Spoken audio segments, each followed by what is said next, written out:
Hey tout le monde, j'espère que vous allez bien. Bienvenue sur la chaîne Tiwo Flow pour cette nouvelle interview. Aujourd'hui, on a le plaisir d'accueillir Julien Chiez pour cette masterclass. Merci Julien d'avoir accordé cette interview. Vraiment, Bah, merci à merci. vous. Salut, petit Yo et Flo. Ça va? Ça va très très bien, Ça vraiment. va Merci. super. Cool. Merci à toi de nous avoir d'avoir accepté cette interview. C'est Ah vraiment un grand bah, honneur. C'est vraiment un grand honneur. bah, rien du tout. Vous êtes joueur, je suis joueur, voilà. Et puis en plus, je vous vois souvent passer sur des lives de la chaîne, etc. Donc, bah, je vous remercie d'ailleurs. Bah, merci à toi parce que c'est vrai que nous, sur la chaîne, on a voulu démarrer parce qu'on te suivait auparavant. Et t'es quelqu'un qui, sur la chaîne, enfin sur ta chaîne en l'occurrence, donne vraiment beaucoup d'énergie positive au quotidien. Tu nous parles de ta passion, de l'actualité en permanence. Et ça donne de l'énergie pour se lancer après en indépendant, bah, comme on a fait nous sur la chaîne. Donc vraiment merci à toi parce que je sais pas si on peut dire que tu es un modèle, mais en tout cas t'es un exemple à prendre dans ce YouTube qui des fois assez haut et assez bas. Donc voilà, merci beaucoup. Bah, c'est cool, c'est cool. Moi, franchement, tu sais, j'ai eu la chance de faire ce métier depuis. Alors, il a changé, il a beaucoup évolué hein, entre la Oui, presse papier, Internet, YouTube aujourd'hui. J'ai fait de la télé, de la radio, etc. Mais en tout cas, j'ai la chance de pouvoir vivre de ma passion depuis maintenant 25 ans. Et franchement, c'est tout ce que je vous souhaite. Et je vois qu'il y a plein d'initiatives, de gens qui ont envie de se lancer. Et je pense qu'il y en a beaucoup qui en ont les capacités. Mais à un moment, il faut y aller. Parce que au final, il n'y a pas de meilleure manière d'essayer que de le faire régulièrement, etc. Parce que c'est là où on voit si juste c'est un truc qu'on a profondément au fond de soi ou si c'est juste un peu une passade, quoi. oui, c'est ça, exactement. Toi en l'occurrence, quand tu as démarré sur YouTube, parce qu'avant on le rappelle, hein, tu étais chez Joypad, chez Gameblog, donc tu es passé à la radio, à la télé. Euh, en, Par rapport à toutes ces années de carrière, qu'est-ce que tu penses de cette avancée du numérique, justement? Quand tu es arrivé sur YouTube, est-ce que tu ressentais un peu la même chose que les rédactions à l'époque, par écrit, par vidéo, par radio? Est-ce qu'il y avait toujours cette même ambiance, cette même... Alors, ambiance, je sais pas, parce que forcément, quand tu fais une chaîne YouTube, tu te retrouves un petit peu plus seul que quand il y a une Bien sûr. rédaction. Donc, mais j'ai la chance de pouvoir participer à pas mal de débats, etc. Donc, de pouvoir avoir plein de gens. Puis j'ai plein de potes dans l'industrie. Puis j'ai surtout la chance que ma compagne, Carole, Oui. bah, fasse le même métier et la même passion que moi. Donc, ça aide beaucoup. Finalement, on a notre petite rédaction Carojus à nous. Mais. Je trouve que c'est très différent parce que bon bah déjà je suis arrivé sur YouTube, je dirais pas par hasard mais presque. Franchement, c'était pas quelque chose que j'avais tout à fait prévu et anticipé. Mais profondément, je me suis rendu compte que, enfin c'est pas que je me suis rendu compte, mais c'était un truc que j'avais au plus profond de moi quoi. Et d'ailleurs, tu vois, j'en parlais ce week-end avec des amis et je me disais, en fait, je n'arrive pas à me transposer au moment où je vais arrêter. Je sais pas si c'est la retraite ou je peux plus ou quoi que ce soit. Parce qu'en fait, j'aime trop ça. C'est tous les matins je me réveille et tous les soirs je me couche. Dans un coin de ma tête, j'ai ça depuis bah, donc des décennies en fait. L'actualité du jeu vidéo m'intéresse énormément. Je la suis pas par contrainte ou parce que ce serait mon métier, etc. Non, je la suis parce que j'aime ça. Et donc j'ai la chance qu'il y ait pas mal de personnes qui suivent aujourd'hui ce que je fais et depuis pas mal de temps. Et donc je transmets. Mais entre guillemets, s'il n'y avait pas les gens qui transmettaient, enfin qui étaient là pour regarder, moi personnellement, je continuerais à suivre l'actualité. C'est juste que bah, du coup, je le fais et que j'ai la chance que ça puisse fonctionner comme ça. Mais ouais, j'aime profondément ça et donc j'ai pas du tout répondu à ta question. Pas du tout. Mais J'ai c'est fait tout une d'autres. digression de l'enfer. L'ambiance, bah, c'est différent, mais je pense que chaque média a sa vérité. C'est sûr que YouTube, c'est très différent d'un magazine papier. Et un magazine papier, c'était très différent d'Internet. Moi, je fais bien la différence entre, tu vois, un site web et YouTube. C'est pas la même manière de faire, qui est très différent d'une émission de télé, qui est très différent d'une émission de radio, etc.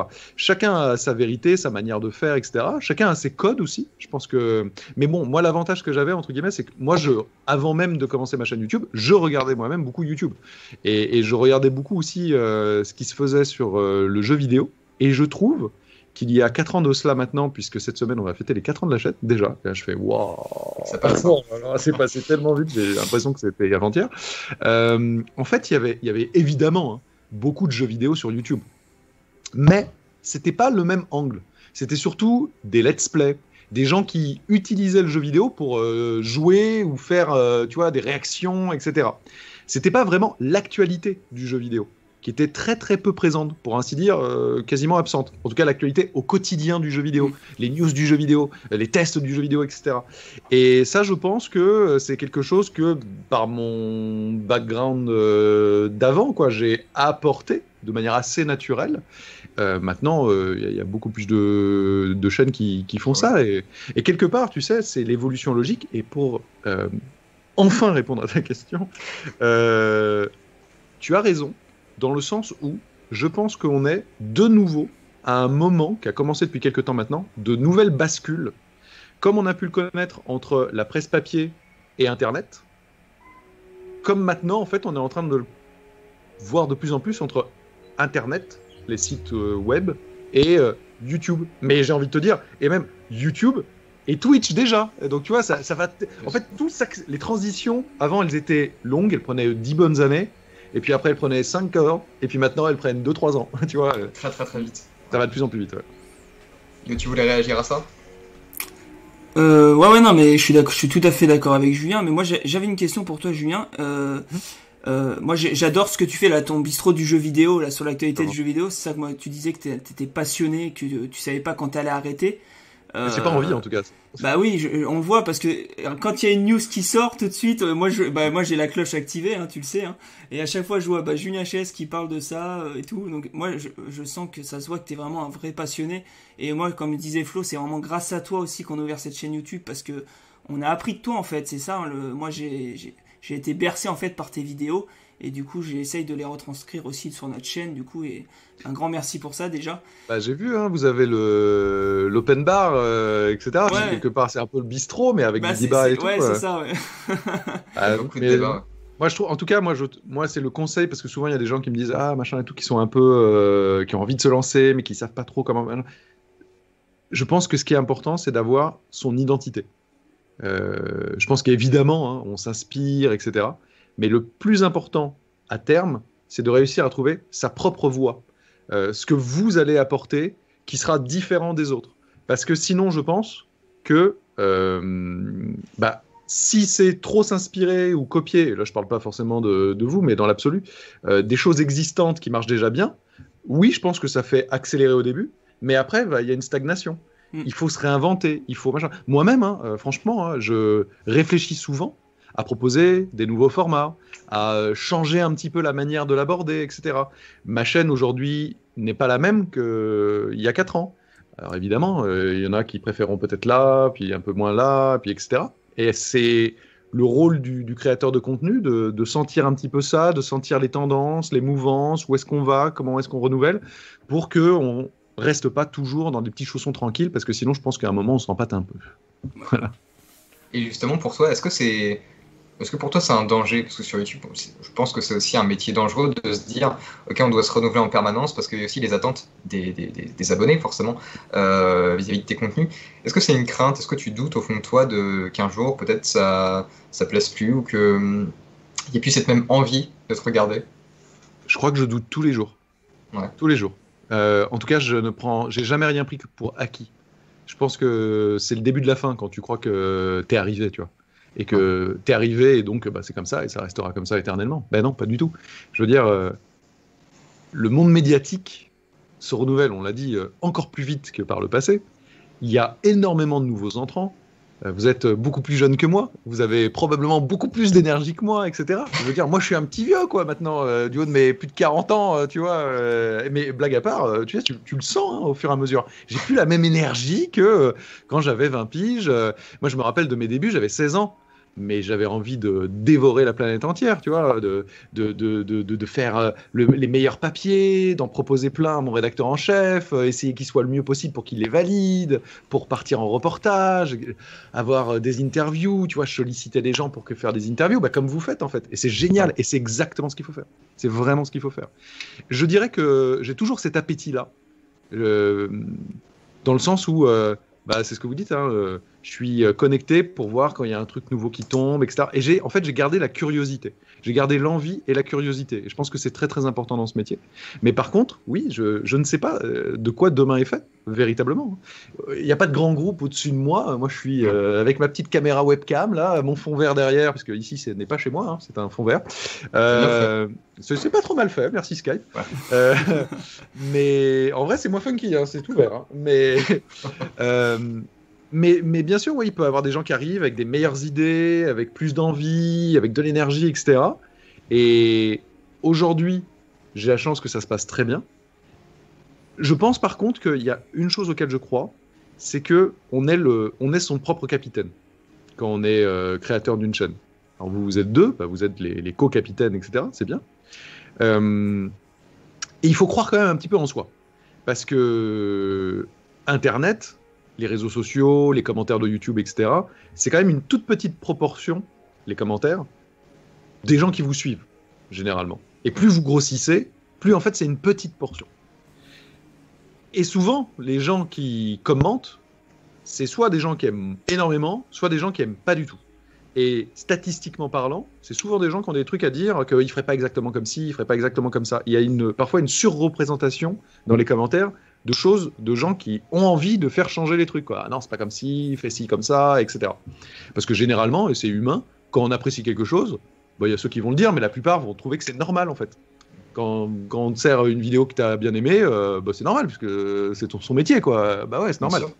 Donc, il faut quand même garder ça en tête et ne pas trop, à mon avis, louvoyer. C'est-à-dire que si tu veux toujours aller dans le sens du vent, de la mode, ou bien des commentaires, je pense que tu peux te perdre en chemin aussi un peu. Et à ce moment-là, si tu commences à faire des contenus, une chaîne, puisque là on parle vraiment de chaîne YouTube, qui ne te ressemble pas, qui n'est plus toi, je pense qu'à moyen ou long terme, tu pètes un câble. Parce qu'en fait, tu n'apprécies plus ce que tu fais. Tu fais ça, tu deviens un peu esclave de ton public. Et je crains malheureusement que ce ne soit pas une bonne chose. Et ça, je l'ai toujours dit sur ma chaîne. Et c'est de la franchise que j'ai par rapport à mes viewers. Je dis, la première personne qui doit prendre du plaisir, c'est moi. Et c'est pas de l'égoïsme, c'est pas dire « et moi j'en ai rien à foutre de vous », pas du tout. C'est juste dire, si moi je prends du plaisir, j'ai plus de chances de vous transmettre le plaisir que je prends et de vous embarquer avec moi. A priori, vous me dites que ça marche plutôt pas mal. Ouais. Si je fais des vidéos ou des sujets, alors de temps en temps, il y a des sujets sur lesquels je suis pas le plus passionné du monde, tu vois, mais je sais que c'est important de l'adresser, parce que c'est un truc important de l'industrie du jeu vidéo, donc j'en parle, etc. Mais si c'était que ça, au bout d'un moment, je pense que tu t'assèches un peu et tu transmets plus cette énergie-là. Et je pense que c'est le moment, justement, où les gens, ils peuvent se dire ouais, mais ça, en fait, je crois que ça se sent, ce truc. Ça se sent, même derrière un écran. Tout à fait. Yoann, tu voulais dire quelque chose par rapport à ça? Bah non, Julien il a tout dit, je suis tout à fait d'accord avec lui. Après, c'est pareil. T'as un bon discours. Je sais qu'il y a des commentaires. Nous, on a reçu quand même des commentaires, mais après, moi, je pense que c'est plus la façon dont les commentaires ils sont transmis en fait. Parce que t'en as, ils peuvent te dire des choses, tu dois changer quelque chose, mais gentiment. Mais pas parce que c'est vrai que nous, des fois, on a reçu des menaces quand même. Je vais pas développer, mais on a reçu des menaces comme quoi notre chaîne était qui était pourrie et tout. Mais voilà, nous on s'en fout, nous on aime ce qu'on fait, d'interviewer des personnes comme toi. On a même interviewé Hichem il y a pas longtemps là. Super. Et donc franchement c'est juste un kiff. Donc après ça plaît ou ça plaît pas, nous du moment qu'on kiffe à faire ça, nous c'est tout ce qui compte. Donc voilà. Et je dirais d'autant plus en ce moment où on traverse tous quand même une période qui est pas simple. Il y a des gens pour qui c'est dramatique et d'autres pour qui c'est mieux, mais franchement, même psychologiquement, c'est quand même vraiment une période compliquée. Le plaisir, et transmettre du plaisir, du bonheur pour soi, pour les autres, etc., je pense que c'est vraiment extrêmement important. Ouais. Et voilà. Si à chaque fois, je trouve que tu fais un sourire, à chaque fois que tu transmets des bonnes ondes, etc., moi je crois vachement au karma, et je pense que quelque part, ça te revient en boomerang après. Tu vois, tu donnes, et derrière, les gens, si ça a été authentique en tout cas, pas hypocrite, etc., ils te le rendront d'une manière ou d'une autre, à un moment ou à un autre. Et moi, c'est ce que j'ai vécu dans mon parcours. Il y a 4 ans, il y a beaucoup de choses qui étaient pas simple et je me disais ouais, et aujourd'hui franchement c'est assez incroyable. Moi j'imaginais pas du tout ça, et je remercie mais vraiment au quotidien au quotidien des gens comme vous qui me suivez, les gens qui sont derrière, parce que je le dis constamment, je le dis à mes amis, je le dis à ma famille, je le dis à Carole, mais merci, parce que aujourd'hui, c'est grâce à la présence des gens, des viewers, que moi je peux faire mon métier, que je peux m'éclater, donc j'en suis quand même assez redevable et j'en ai conscience, croyez-moi. Alors, sur ta bannière de chaîne, tu cites que c'est la première chaîne de jeux vidéo en France, la numéro 1. Il y a 4 ans de cela, est-ce que tu pensais vraiment en arriver là, avec ce public, cette audience qui est toujours là au quotidien avec toi? Pas du tout. Non, mais alors déjà, j'avais fait aucun plan sur la comète. Ouais. Et non, vraiment, tu vois, c'est parti, c'est exactement ce que je disais il y a un instant, d'une profonde envie de continuer à transmettre ce que j'aimais. Et puis, entre guillemets, qui même me suivent, tu vois, et puis on verra où ça va. Et puis en vérité, moi, au début, je l'ai fait, jamais j'ai imaginé que ça allait se transformer en mon activité principale, tu vois. Ouais. Je pensais que j'allais faire de temps en temps quelques vidéos. 1, je me suis pris au jeu, je le confesse. 2, il y avait vachement de gens qui suivaient dès le début, en fait, dès la première vidéo, dès la deuxième vidéo, dès la 3. Et puis j'ai reçu vraiment des milliers, des dizaines de milliers de messages en privé, des DM, des gens de l'industrie, des joueurs, des viewers, etc. Mais tellement sympa qui me disaient non mais continue. J'ai fait bon ok, il y a des gens qui sont là, on y va. Et puis de petit à petit effectivement ça a grossi et c'est vrai qu'aujourd'hui la chaîne c'est la première chaîne en France qui a franchi sur l'actualité du jeu vidéo. Les plus de 500 000 abonnés et puis aujourd'hui oui en France c'est la chaîne qui fait le plus d'audience sur l'actualité du jeu vidéo en vidéo. Mais bon après je crois vraiment que il faut fêter les succès, ça fait toujours plaisir, etc. Mais il faut pas s'arrêter là. Pour moi, c'est pas le plus important. Le plus important, c'est cet échange-là. Pour moi, le partenariat, il est entre les viewers et le créateur de contenu, tu vois. Et si c'est sain, si ça vit bien, etc., qu'il y ait beaucoup plus de vues, un peu moins de vues, etc., c'est pas très grave. C'est pas très grave. Oui, c'est plus une cohésion avec, disons, que les personnes qui te suivent. C'est-à-dire que c'est un échange en permanence. Tout ce qui est administratif, on va dire, c'est pas... ça, c'est plus embêtant. Ça prend du temps, etc. Ouais, ça, c'est les aléas de ce genre de métier. C'est que il y a la face émergée de l'iceberg, ce que vous voyez, les vidéos. Puis il y a tout le derrière, machin. Et moi, j'ai pas une équipe de 27 personnes, si tu veux. Donc oui, t'es un peu au four et au moulin, t'arrêtes pas. T'as une bonne charge mentale, mais... écoute, chaque pièce a deux faces. Donc il faut accepter les bonnes et un peu moins bonnes, parfois. Absolument. Yo, t'avais une question? Alors moi j'ai une question, du coup on va parler quand même jeux vidéo, vraiment, rentrer dans le sujet. Du coup on sait que maintenant il y a la PS5, Xbox Series X et S qui sont sortis. Je voulais savoir, qu'est-ce que t'en pensais? Elles sont sorties? Ouais, c'est ça. Où sont-elles? Je voulais savoir qu'est-ce que t'en penses du coup de ces consoles, globalement. Vous qui vous suivez la chaîne, vous savez que depuis bien longtemps, avant même la sortie de ces machines-là, j'ai dit, est-ce que il ne serait pas avisé de la part de Microsoft et Sony de s'entendre entre eux et de décaler un peu le lancement de ces machines, parce que je pressentais que, vu la situation, la pandémie qui n'avait pas l'air trop de s'arranger au milieu de l'année 2020, que ça allait être un peu compliqué. Honnêtement, je n'imaginais pas qu'on allait partir dans un délire de pénurie, genre peut-être que même à la fin de l'année, ce sera encore de la pénurie. Ça, j'imaginais pas du tout à ce point-là. Mais par contre, je sentais que ça allait être un peu compliqué pour tout le monde, dont pour les développeurs, et que ça allait avoir en fait un effet en deuxième vague, le double effet qui se coule, mais le après, quoi. C'est-à-dire que finalement, 2020 est une année qui a extrêmement bénéficié aux jeux vidéo. Ça a cartonné, les gens ils étaient confinés, etc. Ils ont acheté toutes les consoles qu'ils pouvaient, tous les jeux qu'ils pouvaient, etc. Et paradoxalement, la crise Covid, le jeu vidéo, elle se la mange maintenant, en ce début d'année 2021. Et là, c'est beaucoup moins sympa. On voit que les gros jeux, le télétravail, ça va quand on est des petites équipes, mais quand c'est des équipes de milliers de personnes, c'est déjà beaucoup plus compliqué à bien gérer. Plus le fait que les pénuries de nouvelles consoles peinent à voir des grosses bases installées arriver. Quand tu fais un gros jeu next-gen, tu te dis oula, mon investissement il est de dizaines voire centaines de millions de dollars. S'il n'y a pas assez de parcs installés, je vais prendre le bouillon. Donc vaut mieux décaler. Donc tu vois, effet domino de tout ça. Après, quand j'en parle avec des développeurs, je suis persuadé qu'on va halluciner sur Xbox Series X et PS5. Vraiment. Parce que les développeurs à qui je parle me disent que pour l'instant, on n'a strictement rien vu.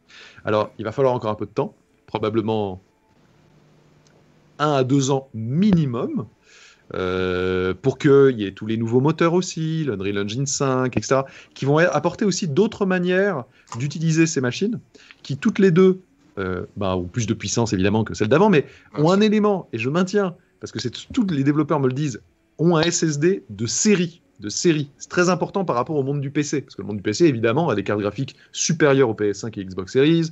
Les SSD, ça existe dans l'univers PC depuis bien longtemps, etc. Mais c'est pas de série.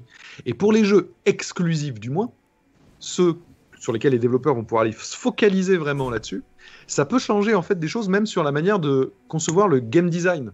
Parce que tu as moins de goulot d'étranglement. Le problème, c'est que tant qu'il y aura des jeux cross-gen, ça, on va pas trop le sentir. Les SSD vont juste servir à charger un peu plus vite. Donc c'est cool, hein. Franchement c'est cool. Mais c'est pas un game changer, quoi. C'est pas ça qui fait que tu fais waouh, machin de fou. Mais plus on va arriver un peu plus à la milieu-fin de cette génération, c'est terrible de dire ça, mais c'est toujours un peu comme ça à la fois, plus on va commencer à avoir des trucs qui vont vraiment nous mettre, a priori, hein, si j'en crois les développeurs à qui je parle et qui sont dans des beaux studios, des bonnes claques. Donc voilà, je me dis juste que pour l'instant, il faut prendre un peu notre mal en patience, que oui, je crois que je vais apprendre rien à personne en disant que pour le moment, à date où on enregistre, c'est-à-dire milieu avril, quoi, ouais, on n'a pas encore pris des turbo-claques next-gen avec des jeux sortis, ça c'est certain, mais je pense qu'elles vont arriver et ça met juste un tout petit peu plus de temps avec en plus le climat actuel qui est pas bon, hein, qui est vraiment pas très bon. Non, c'est compliqué.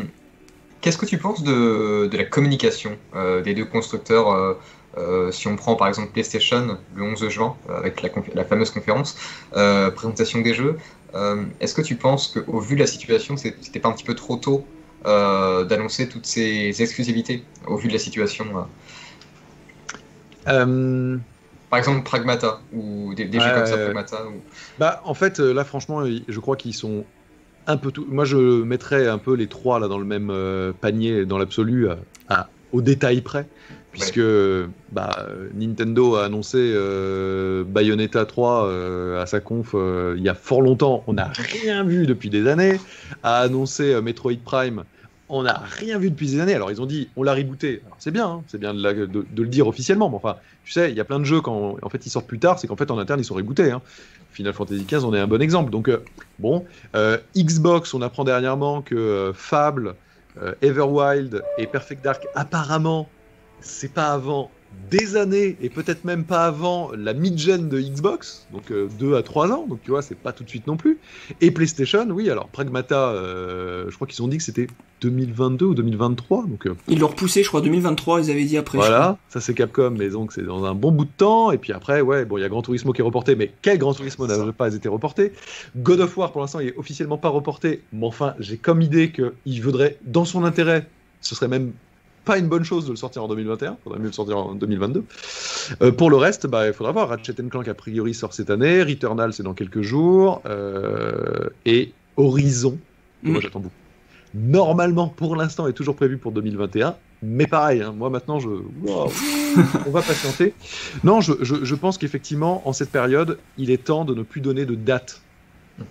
Et de dire, ça arrive, et de ne pas annoncer peut-être effectivement trop tôt. Après, vous allez me dire ce que vous en pensez, mais je trouve que ça fait partie un peu du paysage du jeu vidéo. Quand c'est fait un peu abusivement, c'est pas bon. C'est-à-dire que quand il y a du downgrade de fou et quand on vend monts et merveilles, ça je trouve ça vraiment négatif, quoi, parce qu'en fait on se fout de ta tronche, quoi, complètement. Mais des annonces de jeux avec des décalages derrière. C'est vrai que là, depuis quelques mois, il n'y a pas énormément de jeux, mais sinon, globalement, je mets au défi un joueur normal d'avoir eu des 3 dernières années. Hein. Il y en a tellement qu'on est tout à fait capable de pouvoir patienter un peu. Là, je trouve que justement, cette période, on peut peut-être redécouvrir, aller voir des jeux sur lesquels on n'aurait peut-être pas mis notre attention s'il y avait 12 000 AAA de dingue qui sortaient, etc. Donc, Voilà, mais je suis d'accord avec toi, et pour répondre à ta question, oui, je pense qu'il serait bon que Sony, Nintendo, Xbox ne donnent pas trop de dates trop longtemps à l'avance, parce que sinon ça fait juste là un peu poudre à la perle à papa, et à la fois, quand tu annonces une nouvelle console, tu vends aussi un peu un avenir, tu vois, et si tu sors une nouvelle console et que tu fais juste avec les trailers des jeux qui sortent dans les 6 premiers mois, quand tu sais qu'en plus globalement ils sont tous cross-gen, ça fait pas rêver de ouf, quoi. Donc je comprends aussi l'idée, quoi. Il faut juste, nous, joueurs, savoir prendre un tout petit peu de recul sur cette hype et parfois cette sur-hype. Bah, disons que côté marketing, ça fait vendre. Ouais. Après, il faut voir la véracité des. Yoann, est-ce que tu veux moi je pense qu'en fait ils veulent rassurer aussi les joueurs parce que ils se disent voilà il y a les nouvelles consoles qui sont sorties et c'est ça le problème aussi au niveau des joueurs, c'est que un coup on n'est pas content parce qu'il n'y a pas d'annonce et un coup on est content parce qu'il y a des annonces mais elles sortiront plus tard.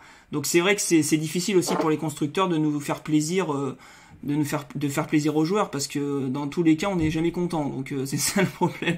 Donc, c'est très juste ce que tu dis et tu sais ça, on le voit dans le monde du jeu vidéo mais on le voit dans plein de domaines différents.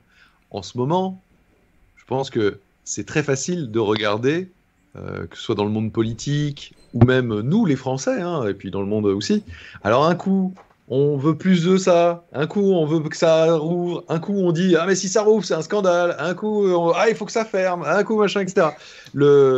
Alors j'irai pas chaque individu, mais globalement t'entends souvent les gens qui sont pas contents, qui se plaignent de ci, puis ils veulent l'inverse, puis quand ils l'ont ils font mais finalement en fait, machin, etc.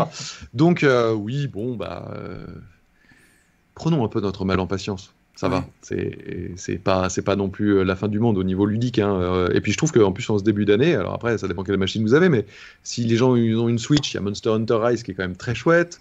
Si les gens ont une Xbox, un PC ou une PlayStation au global, parce que c'est sur PS4 et PS5, il y a It Takes Two qui est absolument incroyable, qui pour moi est un jeu fabuleux, mais vraiment, enfin. Chaque niveau, enfin, plus l'aventure progresse, en plus mieux il est, quoi. Enfin, pour l'instant c'est vraiment mon GOTY de l'année. C'est une bombe absolue. Ouais, il y a quand même des jeux et puis il y a plein de petites pépites indées que moi je prends vraiment plaisir à montrer en ce moment sur la chaîne parce que comme il y a moins justement les très gros jeux qui écrasent un peu l'actualité, mais à la fois aussi. Parce que parfois, il y a des gens qui disent oui, mais il faut pas plus parler des indés, etc. Je suis d'accord. Mais le problème, c'est après la proportion de gens que ça intéresse. Et la vérité, c'est que les méga gros blockbusters sur lesquels beaucoup de gens aiment bien cracher et critiquer, ils se vendent là, et les petits indés, ils sont là. Mais justement, en ce moment, j'essaie de pousser, de faire découvrir au maximum ça, et je vois qu'il y a beaucoup de retours.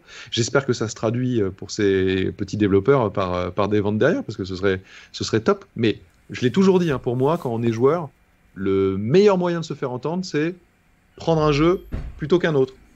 Vous en avez marre de FIFA, Call of, etc. Je m'en fous, je prends cet exemple parce que c'est les jeux qui sont très populaires. Bah, ne les achetez plus. Vous voulez plus de jeux indés? Bah, achetez des jeux indés. Parce que c'est le seul moyen d'envoyer des messages à l'industrie. Hein. Les forums, c'est bien, mais c'est pas. C'est les ventes qui font plus la différence. Hein.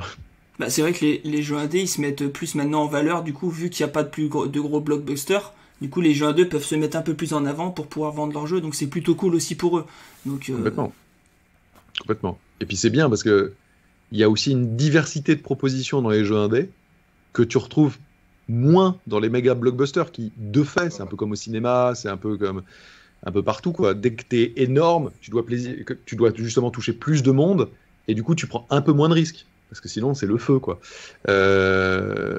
Mais après, moi personnellement, je suis pas du tout dans cette espèce de lutte, match, je sais pas quoi, genre les blockbusters, les AAA, c'est nul, les indés, c'est totalement génial. Non, je trouve qu'il y a des indés qui sont brillantissimes, novateurs, etc. Et il y a des indés qui sont nuls de ouf, mais vraiment, les pauvres, enfin, je veux dire, ils ont sûrement, c'est pas leur talent que je mets en cause, mais ils ont probablement pas les moyens de faire ce qu'ils aimeraient faire, etc. Mais au final, c'est pas bon, quoi. Voilà.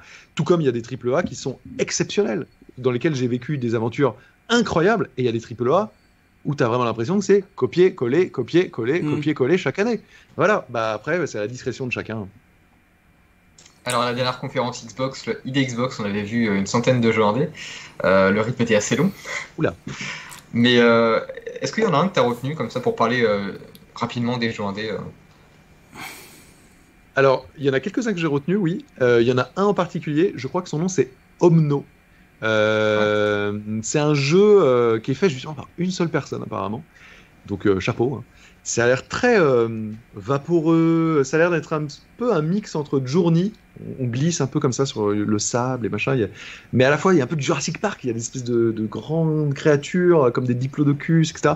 Ça a l'air un peu comme un rêve et tout, enfin, les couleurs sont très douces, ouais, Omno, gros coup de cœur, j'ai hâte de voir. Euh, Juste pour la blague, je me rappelle plus son nom, mais Soup Pot, je crois. C'est un jeu de cuisine où tu mélanges tes ingrédients et tout. Mais je trouve que visuellement, tu vois le lard avec le luisant là, du grain, là, tu mets dans ton truc, là, la petite friture, les petites boulettes de viande, et tu rajoutes comme ça tes petits condiments et tout. Franchement, je dis pas que j'y jouerai 300 heures, quoi, mais franchement, ça m'a un petit peu attiré. Il y a un jeu aussi qui était assez sympa où en fait on incarne un pêcheur dans une petite ville canadienne. C'est fait un peu avec un style un peu Minecraft. Je me rappelle plus le nom par contre. Ah oui, j'avais vu ça. Ouais, c'est. La présentation était un peu longuette, mais le jeu avait l'air plutôt chouette. Apparemment, en plus, il y a des mystères, etc. Oui. Et il y en avait un qui est d'ores et déjà sorti, qui est sorti quelques jours, je crois, le lendemain ou 2 jours après la présentation, et que j'ai fait depuis, et que j'ai adoré.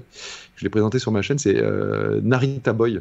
2D, néo-rétro, une musique de fou, magnifique, plein d'actions, enfin voilà. Ces 4-là, j'ai fait une vidéo, j'en avais retenu 10 essentiellement, mais là spontanément comme ça, c'est ces 4. Ah si, il y en a un autre avec, comment il s'appelle ? Avec des cerfs qui marchent dans un Japon à l'abandon et ils rétablissent la lumière. Oui, c'est... Spirit quelque chose, je crois. Of the Forest ou un truc comme ça. Forest Spirit. Ouais, Forest Spirit, un truc comme ça. Ouais, je crois que c'est ça, ouais. Ça a l'air très très chouette, ouais. Voilà. Donc ouais, il y en a plein et c'est bien. Alors oui, le rythme était, mais genre, infiniment trop long et lent. En fait, j'ai trouvé ça dommage parce que je suis persuadé qu'il y en a plein qui ont raté plein de trucs. C'est pour ça d'ailleurs que j'ai fait une vidéo derrière avec un récap de mes 10 coups de cœur, parce qu'au moins comme ça, voilà, en 10-15 minutes, tu peux voir. C'est plus simple. Qui avait de meilleur de 4 heures. Et attends, parce que donc ils présentaient des jeux, ça partait très très bien. Au début, bam bam, plein de jeux, c'est cool et tout. Puis après, ils faisaient des interviews. C'est très cool les interviews, j'aime beaucoup. Mais parfois, ça durait 25 minutes, une demi-heure. C'était trop long. Et après, derrière, les présentatrices, qui étaient éminemment sympathiques, mais redébriefaient ce qu'on venait d'apprendre dans l'interview. Mais pendant 10 minutes, non mais c'est bon. Et après, ils faisaient une pause. J'avais jamais vu ça. Dans une petite conférence. Alors, c'est la pub, hein. C'est un truc de fou. Et donc, c'était interminable. Donc, je pense qu'à l'avenir, ça mettra mieux en valeur les jeux indés. Je dis pas de faire 30 minutes, machin. Ça peut durer 1h30, 2 heures, tu vois. Enfin, comme... Mais 4 heures... Enfin, le rythme n'était pas satisfaisant, je trouve, en tant que viewer. Enfin, je sais pas ce que vous en avez pensé quoi, vous. Moi, en fait, j'ai l'impression qu'en fait, les temps de communication, que ça soit de tout le monde, en fait, ils sont plus sur la quantité que la qualité. Il y a des bons jeux, hein, je suis d'accord, mais bon... se taper 100 jeux indés pendant 4 heures, à un moment, on peut pas tenir. C'est pas possible. On peut pas rester 4 heures. Ou bien prévenez, tu vois. Moi, par exemple, j'avais un rendez-vous après. Il se trouve, dans ma tête, je m'étais dit, une conf, ça dure 1h30, 2 heures. J'avais prévu un petit peu de mou en plus, tu vois. Mais je m'étais dit, jamais ça dépassera 2h30. Si. Si. C'est 4 heures, les gars. Wow. Tu te disais, mais il se passe quoi? Ça continue encore? Ouais. La prise de parole était un peu longue. C'est vrai que les interviews, faire 30 minutes d'interview, en plus c'était mal réparti parce qu'on avait 30 minutes d'interview pour un studio, 10 minutes pour un autre, 5 minutes pour un autre. Franchement, tu l'avais rappelé d'ailleurs dans la même émission, pour les Pégases, la prise de parole était bien meilleure parce qu'on laissait le temps aux développeurs, dans un temps qui était plutôt bien partagé, de s'exprimer sur la conception du jeu, sur les projets également. Donc là, oui, effectivement, c'était plutôt bien réparti. Mais les Pégases, c'était très bien. Franchement, pour ceux qui ne connaissent pas, hein, peut-être, les Pégases, c'est un peu les Césars du jeu vidéo, donc ça récompense les jeux français. Et on eût pu se dire, d'autant que la première cérémonie, j'avais des choses à dire. C'était dans un lieu prestigieux, c'était à l'époque où on pouvait être encore en présentiel, en physique les uns les autres, donc c'était le théâtre de la Madeleine. Avant du confinement. Ouais, 1 ou 2 jours avant. Ouais. Donc le cadre était magnifique, mais il y avait plein de blagues, too much, lourdos, qui n'étaient pas dans le ton, je trouve. Et pourquoi quand on parle de jeux vidéo, se sentir obligé, tu vois, de faire un truc un peu genre et pas un truc un peu sérieux, mais tu sais, mais classe, bien, etc. Et cette deuxième édition, justement, je trouve a bien corrigé le tir. Et là, bah, il y avait quelques vannes et tout, mais je veux dire, enfin, moi je suis pas contre l'humour, hein, c'est sympa, ça détend l'atmosphère, c'est très bien. Mais on était surtout concentré sur les développeurs. Et c'était pas chiant. On allait chez eux, dans leur studio, tac, ces petites présentations et tout. Il y a eu aussi Eric Chahi à la fin qui a eu un discours, et j'ai trouvé très bien. C'était long, c'était un petit peu long aussi. Si cette émission avait été à la télé, etc., il l'aurait coupé. Il aurait laissé 1 minute 30 max, et puis merci, mais là, il faut y aller, monsieur. Et du coup, là, il a eu le temps de pouvoir sortir vraiment des choses de créateurs, de partage, etc., qui étaient super touchantes. Et ça en a fait, je trouve, au global, une très belle émission. Ouais, tout à fait. Je suis d'accord. C'est vrai que ça fait partie des conférences de ce début d'année qui ont été vraiment, pour nous en tout cas, vraiment touchantes parce que, surtout qu'en France, je trouve qu'on a vraiment de très très bons talents. Oui. Que ça soit dans le cinéma, dans la musique, dans le jeu vidéo, on a des gens qui essaient d'innover, de chercher de nouvelles façons de détonner. Donc c'est effectivement, les mettre en lumière, c'est aussi les aider, en quelque sorte. Yoann, est-ce que tu voulais rebondir là-dessus ? Bah non, pareil, hein, vous avez tout dit. Moi, j'adore, comme tu dis, si je devais citer un développeur français, je dirais Asobo. Donc, moi, j'ai adoré ce qu'ils font. Flight Simulator, Flight Simulator, je l'ai pas fait parce que c'est pas trop mon domaine, les jeux d'avion, mais j'ai adoré The Plague Tale Innocence. Ça a été un de mes coups de cœur, mais vraiment. Donc ça, je leur remercie pour ce jeu. Donc, j'espère qu'il y aura un 2, bien sûr. J'ai quand même envie de dire que. Mais je pense. Je parierais fort, oui. Mais voilà, donc oui, il faut les mettre en valeur aussi parce qu'on a des bons talents au niveau de la France, donc faut les mettre en valeur aussi. Ouais. À Zobo, ouais, ils ont une très très belle trajectoire là depuis quelques années maintenant. Ils sont sur hit. Bah d'ailleurs, ils ont quand même gagné 2 années consécutives les Pégases, hein, record à battre, hein, puisqu'il y a 2 éditions, et ils gagnent les 2. Bravo les gars. Bravo l'équipe, hein, au global, très très belle équipe. Hein. Hâte de voir ce qui nous prépare pour la suite. Peut-être pour la fin d'année, un reveal. Peut-être à l'E3. Ah oui, c'est possible. Parce que mine de rien, il est sorti depuis quelques temps maintenant, Plague Tale. Ouais. 2019 ou. Non, je crois que c'est 2019, ouais. Donc ça fait 2 ans. Ouais. Déjà. Et donc s'il sort imaginons une suite qui arrive en 2021 ou 2022, tu vois, ça fait un temps de développement pas mal. Ce serait peut-être le moment de commencer à teaser un peu. Oui, pourquoi pas. Surtout que maintenant, est-ce que tu penses que pour toi, Asobo, l'avenir d'Asobo se joue avec Microsoft ? Parce qu'on sait qu'ils sont assez proches. Est-ce que c'est un manque à gagner pour Microsoft de racheter le studio pour avoir des exclusivités assez majeures comme Plague Tale ? Ah bah alors moi là c'est ma sensation, hein. Je suis persuadé que Microsoft aurait bien envie. Parce que c'est un super studio et qu'en plus ils s'entendent très bien et que ça fait longtemps qu'ils travaillent ensemble. Parce que oui, Flight Simulator, mais même avant, moi je me rappelle, j'étais allé chez Asobo à Bordeaux. Ils travaillaient déjà avec Microsoft sur HoloLens, espèce de masque de réalité augmentée, etc. Oui. Et c'est Asobo qui avait fait plusieurs démos pour Microsoft que j'avais pu essayer et qui étaient plutôt pas mal. Il y en avait une avec Conker d'ailleurs, le petit écureuil. Donc ils se connaissent très très bien, ils s'apprécient, Asobo à l'avant en poupe, etc. Mais Asobo souhaitent rester indépendants. Visiblement, ils ont fait une levée de fonds, ils ont augmenté leur capital, etc. Et donc, en tout cas, ils seront plus chers maintenant à racheter encore. Ils n'ont pas l'air de donner l'impression, du moins, d'être le prochain studio racheté par Microsoft dans les mois à venir. Hein. Même si apparemment Microsoft n'a pas fini ses courses. Mais ce qui est quand même assez dingue, hein, vraiment. Parce que là, quand même, sur les derniers mois, ils ont racheté quand même vraiment beaucoup de studios avec beaucoup d'argent. Donc voilà, j'ai l'impression que Asobo veut continuer à être indépendant et sûrement faire des choses. Ça veut pas dire, s'ils sont indépendants, ça veut pas dire qu'ils ne travaillent pas. Ils peuvent faire des exclusivités avec Microsoft. Hein. Oui. Quantic, par exemple, a fait plusieurs exclusivités PlayStation et n'appartenait pas à PlayStation. Et là, ils ont totalement pris leur indépendance. Enfin, ils étaient déjà indépendants, mais maintenant, ils font multiplateforme pour leur prochain jeu. Donc, Asobo peut faire la même chose. Signer un deal avec Microsoft en disant, voilà, je sais pas, nos 2 prochains jeux, ils sont exclus Xbox. Mais à la fois, je pense que s'il y a Plague Tale et que c'est eux qui s'en occupent, ce serait quand même, somme toute, la logique. Je crois que ce serait un jeu encore multiplateforme. Ouais. Oui, mais on verra. Mais un Plague Tale next-gen, Ouais.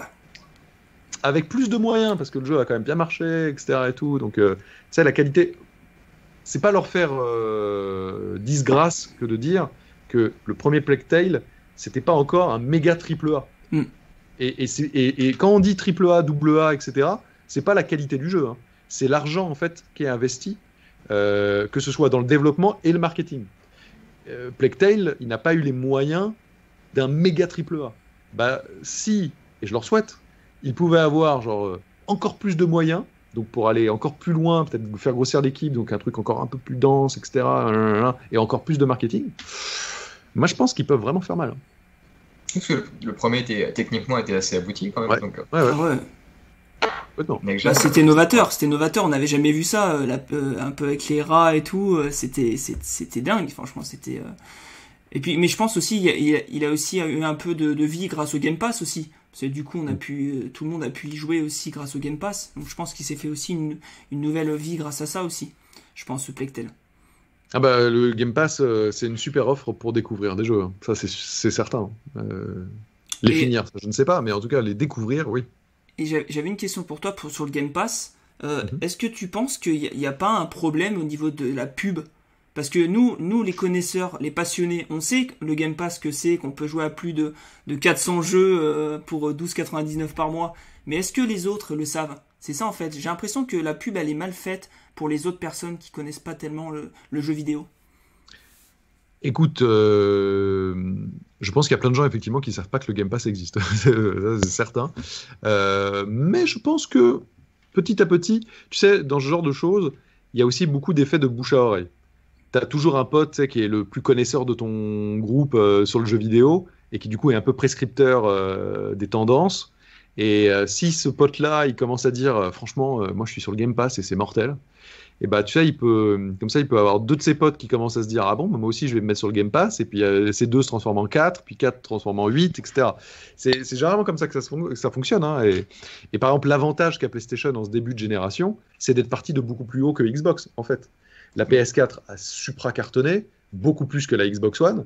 Du coup, et c'est logique, il y a plein de joueurs qui étaient sur PS4 qui ont envie de passer à la PS5, ne serait-ce que pour suivre la suite des prochaines aventures de Horizon parce qu'ils l'ont bien aimé, de Last of Us parce qu'ils se disent qu'il y aura peut-être une suite, machin, là. Et ils savent que comme c'est des exclusivités, il faut qu'ils aient au moins une PlayStation. Mais Microsoft est quand même extrêmement remonté ces derniers mois, et je trouve que c'est très bien parce qu'on va pas connaître la même génération que la précédente où véritablement PlayStation a over-dominé Xbox. Mais en vérité, dans tous les segments, il y a eu plus de jeux, plus de grands jeux, une machine plus performante, en tout cas si on compare la PS4 et la Xbox One. Après, entre la PS4 Pro et la Xbox One X, la Xbox One X était bien meilleure. Et je pense que d'ailleurs, le point d'inflexion, il se passe là, à mon sens. Et dans l'histoire, on a déjà vu que PlayStation pouvait prendre un petit peu le bout là. Et on se rappelle de l'époque PS2, PS3, où ça n'a pas été si simple que ça. Bah moi, je pense que, attention PlayStation, ne prenez pas le boulard, parce qu'on en parlait tout à l'heure, vous avez beau avoir réussi une précédente génération incroyable, et avoir toutes les chances, et pour l'instant, la PS5 démarre bien mieux, elle démarre mieux que les Xbox Series. Pour l'instant. Mais bon, bah, une génération c'est long, etc. Et je pense que quand Xbox va commencer à sortir sur le Game Pass, là, tous ces jeux de ces 23 studios, et que donc quasiment, je sais pas, tous les mois, tous les 2 mois, tous les trimestres, etc., tu vas avoir une grosse exclue offerte dans le Game Pass. Pack, ça va tomber. Ça peut faire très très mal quand même. Donc, bah, je pense que ouais, il va y avoir un match plus relevé que la dernière fois, et tant mieux, ça va bénéficier aux joueurs, parce que PlayStation pourra pas trop enfin, au bout d'un moment, ils vont devoir vraiment se bouger aussi, etc. Mais le truc que je trouve intéressant, c'est que de plus en plus, les trois constructeurs sont différents. On a vraiment Nintendo qui s'est mis à part, hein, depuis plusieurs générations de machines maintenant. Ils sont vraiment dans leur univers. C'est pas la course à la technologie, c'est plus les concepts un petit peu innovants, les jeux très familiaux. On se repose beaucoup quand même sur des Mario, des Zelda, etc. T'avais PlayStation et Xbox qui étaient globalement un peu dans le même délire. Les gros jeux, les blockbusters, les machins, etc. et tout. Bon, on essaie de faire un peu la même chose, la course à la puissance. Et maintenant, on sent que les deux là sont en train un peu de prendre leur voie séparée. tu vas avoir un Xbox qui est très service à la Netflix, parce que clairement, eux, ce qu'ils veulent vendre, c'est pas des Xbox Series, c'est des Game Pass. Parce que demain, le Game Pass, il sera sur ta télé connectée aussi, avec une petite application, ils veulent te vendre du xCloud, etc. Et donc, eux, en fait, là, ces derniers mois, je pense que vous avez plus souvent entendu parler dans la bouche de Microsoft de Game Pass que de Xbox Series. Mais vraiment. Oui, c'est vrai. Et donc, ça veut bien dire ce que ça veut dire, c'est que eux, leur focus, c'est de vendre des services. Et croyez-moi, on me l'a dit à plusieurs reprises de gens très bien informés, ça fait des années que Phil Spencer veut mettre le Game Pass chez Nintendo et PlayStation. Et je pense que la pression va augmenter de plus en plus. Parce que plus ils vont racheter de studios, les Bethesda et compagnie, plus il dira que ils veulent le mettre dans le Game Pass, et plus si vous n'avez pas le Game Pass sur votre console, vous n'aurez pas ces jeux-là. Alors que si vous acceptez d'avoir le Game Pass sur votre PlayStation 5, vous aurez ces jeux-là pour votre communauté. Et sûrement qu'il y aura un revenu sharing qui s'opérera, etc. Tu vois. Donc, la pression, elle est loin d'être finie, et ça va être très intéressant. Et de son côté, PlayStation, il souhaite continuer vraiment dans cette logique des méga gros blockbusters, etc. Mais en vérité, je vois beaucoup de gens faire « ah là là », etc. Mais ça leur a bien réussi. Et je pense que c'est aussi ça qui leur permet d'avoir une identité. J'en parlais tout à l'heure, une fois de plus. D'avoir sa voix, son identité. Pas faire exactement la même chose que l'autre. Après, t'aimes ou t'aimes pas, et c'est le marché qui jugera. Ce sont les joueurs qui trancheront. Ouais. Voilà. Ce sont des paris. Le Game Pass, ça peut se planter. Hein. Si au final, il n'y a pas assez de joueurs, si au moins à un moment ça stagne, ça coûtera trop cher par rapport au truc. Et PlayStation peut se planter. Hein. S'ils font que des gros AAA de ouf, mais qu'au final les gens ils trouvent qu'il y a moins de diversité, je me détourne, et puis je trouve que le Game Pass de toute manière c'est moins cher, alors bon, je vais prendre ça, ils perdront. Donc voilà, la concurrence c'est très cool. Et puis à un moment ils vont devoir peut-être augmenter aussi le Game Pass, parce que s'ils commencent à racheter ils vont l'augmenter, c'est obligé. Tous les je veux dire, les places de cinéma ne coûtent pas le même prix que quand vous étiez petit, et moi non plus. Les magazines ne coûtent pas le même prix qu'il y a quelques années. Ton Big Mac ne coûte pas le même prix qu'il y a quelques années. Netflix ne coûte pas le même prix que machin. Donc évidemment que le Game Pass augmentera. C'est sûr. Maintenant, reste à savoir de combien et quand. C'est ça. Alors Julien, on va pas te retenir plus longtemps, on va poser la question un peu traditionnelle de la chaîne. 3 questions, voilà, la playlist parfaite, on l'a appelée comme ça. Est-ce que tu as une musique que tu écoutes en permanence? Alors ça peut être une BO d'un jeu, ça peut être un artiste, un groupe, que tu écoutes au quotidien, qui te fait ressentir vraiment pas mal d'émotions à partager. Alors très spontanément, je dirais, et alors d'autant plus ces derniers temps, que moi, mon groupe de cœur, j'en ai quelques-uns, mais vraiment celui-là, c'est Daft Punk. Ouais. Et je vais vous dire un truc un petit peu... ça m'a fait très bizarre moi-même de ressentir ce truc-là, mais quand j'ai vu passer la news, genre Daft Punk c'est fini, je suis allé voir Carole direct, mais je vous promets, j'avais l'impression qu'il y avait quelqu'un qui était mort. Ça peut paraître bizarre, mais en fait, c'est probablement too much, mais ça m'a... Et quand je l'ai dit à Carole, j'avais vraiment la gorge nouée. Pourquoi? Parce que là, il y a des gens qui doivent se dire « Mais qu'est-ce que c'est que ce bouffon ?» mais parce que c'est un groupe dont j'ai profondément aimé l'originalité, la singularité, la manière de faire et la musique et leur communication. Il se trouve que j'aime beaucoup leur musique. Je trouve vraiment, il y a plein de chansons, de titres que j'adore, etc. Je trouve que par exemple, quand ils sont partis faire une BO de film avec Tron, le truc est monstrueux, quoi. Leur clip était fou, et en plus ça a accompagné plein de moments de ma vie. Et donc en fait, au moment où ça s'est arrêté, et en plus la vidéo qu'ils ont faite, je la trouve en fait qui est une vidéo qui vient d'un film qu'ils avaient fait, mais bien monté avec la musique qui allait avec. J'ai eu un espèce de... J'ai revu ma vie, quoi. Mon adolescence, voilà, tac, des moments marquants où vraiment leur musique m'a accompagné dans des bons et dans des moins bons moments. J'ai eu la chance d'être au concert de Bercy Alive, qui est le moment de concert le plus fou que j'ai vécu de ma vie avec des potes. On était là, bon. Donc voilà, je dirais Daft Punk, mais il y en aurait plein d'autres. Ouais. J'écoute beaucoup aussi, et ça va paraître bizarre, la musique de Seiken Densetsu 2, Secret of Mana, qui est vraiment... C'est vrai que t'en parles souvent. Ouais, j'en parle souvent, parce que c'est vraiment une... Alors là, on est dans de la pure Madeleine de Proust. Et Nobuyo Ematsu aussi, donc elle n'a rien à voir, c'est Final Fantasy. Hein. Beaucoup aussi de musique. Donc beaucoup de musique de jeu, mais il faut dire que à une époque, à Joypad, justement, j'avais créé la rubrique Zigpad. Je l'avais fait aussi à Game One, ça s'appelait la Zigzone. Zigzone, Zigpad, Zigtruc. Je vais faire Zip YouTube maintenant. Parce qu'en fait, j'aime profondément les musiques de jeux vidéo et je trouve, enfin la musique et les musiques de jeux vidéo, j'étais extrêmement aussi. J'aime beaucoup John Williams, par exemple. C'est très, très. C'est assez commun de dire ça, mais je trouve qu'il a fait des BO exceptionnels dans lesquels il y a des thèmes que, tac, tu fais 2 notes, bam, tu reconnais. Star Wars, boom, enfin Superman, boom, enfin E.T., enfin bam, bam, bam, tu peux. Danny Elfman, aussi beaucoup. Hans Zimmer, bien sûr, aujourd'hui, qui a aussi. Je trouve qu'il est. Il y a beaucoup de gens qui aiment bien critiquer Hans Zimmer en disant toujours pareil. Ben en fait, non, je trouve que c'est pas toujours pareil du tout. La BO d'Interstellar, par exemple, ça n'a rien à voir avec la BO du Dernier Samouraï, de Inception, etc. Et il trouve toujours des gimmicks. C'est peut-être ce qui va faire que certains vont dire oui, mais c'est de la musique de gimmick, etc. Ouais, mais je trouve que c'est aujourd'hui celui qui fait des musiques qui ont la plus d'identité, justement. Et puis, je trouve que pour un artiste, avoir sa signature, bah, c'est comme un peintre. C'est comme un. Tu vois, enfin. T'as une signature. Il faut aussi qu'on te reconnaisse. John Williams, tout de suite on reconnaît. Hein. Les arrangements qu'il utilise, tu sais que c'est du John Williams, quoi, avant même d'avoir compris que c'était John Williams. Donc voilà. Donc ça, c'était pour la musique. Un film qui t'a profondément marqué? C'est pareil, c'est tellement compliqué, il y en a tellement. Elles sont dures nos questions. Ah non, mais parce que je pourrais en citer plein. Et effectivement, je dirais que le dernier film de cinéma. En fait, non, c'est l'avant-dernier.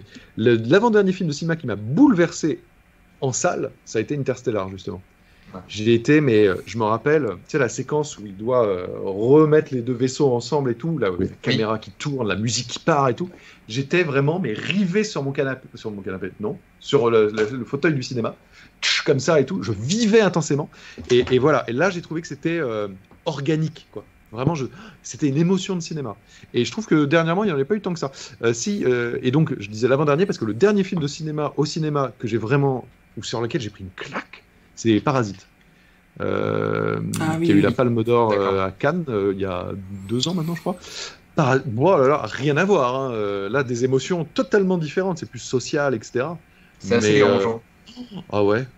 Il y a une espèce de twist à un moment où le film part complètement et tu fais oh là là là là. Bon bref, et puis tu vois en fait ce que j'aime avec le cinéma et donc ce que j'aime de plus en plus avec le jeu vidéo, c'est qu'on puisse derrière en parler et ne pas avoir ressenti forcément les mêmes choses et d'essayer de voir tu sais quand ça t'a bougé. Et en fait c'est un truc que moi personnellement tu vois dans le jeu vidéo ce qui m'importe c'est l'émotion que je vais en retirer. C'est-à-dire les délires sur c'est à 30 images par seconde ou 29 images par seconde, 32 images par seconde, etc. Je trouve que c'est évidemment important, surtout s'il y a des problèmes et machin, évidemment.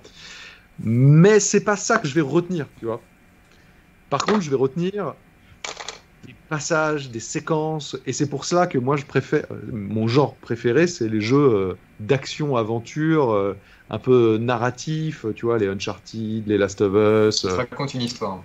Qui vont me prendre aux tripes, qui vont faire vivre quelque chose, et que derrière, tu vois, je vais pouvoir en parler avec des amis, avec Carole et tout, tu vois, les Resident Evil. Et donc, moi, je suis assez contemplatif, tu vois. Je regarde, j'avance, tu vois. Le jeu que j'attends le plus, là, dans les prochains jours, c'est Resident Evil Village.